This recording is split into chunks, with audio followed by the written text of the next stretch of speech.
Hey, good evening all. This week's question struck me because I did not discern a difference between liberty and freedom. The two terms seem synonymous to me. I was grateful for some of our articles in the last 2 weeks, particularly Jeff Kennedy's article in Cicero. I also consulted some primary sources, including Aristotle's Politics and Ethics, Isaiah Berlin's essay Two Concepts of Liberty, and some of Cicero's work and some of Plato's work. Aristotle discusses freedom using the Greek word for liberty. Aristotle's concept of freedom is related to the individual's capacity to guide one's own actions.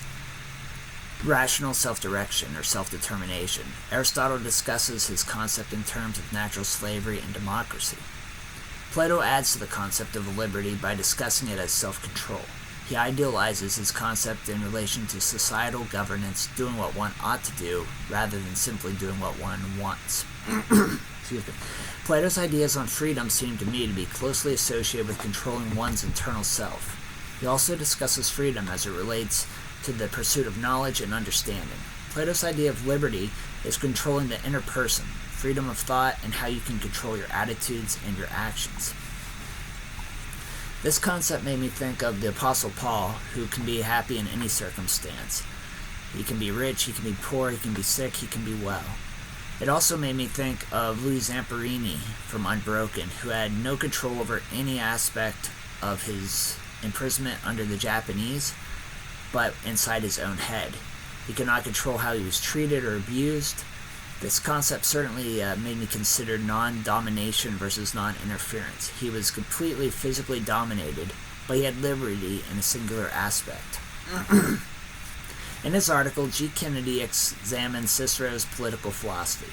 Cicero views freedom as independence from the will of others. Kennedy also mentions Augustine's analysis of Cicero, which I'm excited to research for our final assignment, as I have selected St. Augustine as my historical figure. Kennedy elaborates on Cicero's work and connects it to constitutionalism and natural law. Cicero writes about civil laws, the laws legislative bodies create, and then he also discusses natural law, which are the products of historical practice, or rather universal laws that are not tied to a specific people, place, culture, or time. This sort of natural law is present in the United States, most prominently in our Declaration of Independence, which proclaims certain rights as self-evident and credits a creator. These laws that legislative bodies cannot override, although throughout history have seen plenty of instances and evidences of legislative bodies attempting to do just that.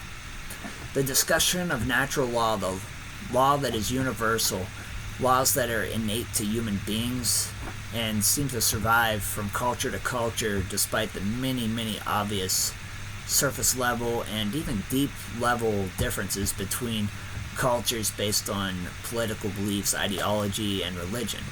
Natural law is one philosopher that's rather recent is C.S. Lewis. He really wrestles with the questions of natural law, what discerns it, and how freedom and liberty tie into natural law, and what exactly it means and how it affects the way humans behave and should behave, and how that ties into governance and rule. So thank you for listening to my discussion this week. I look forward to interacting with each of you in the responses. Have a good night.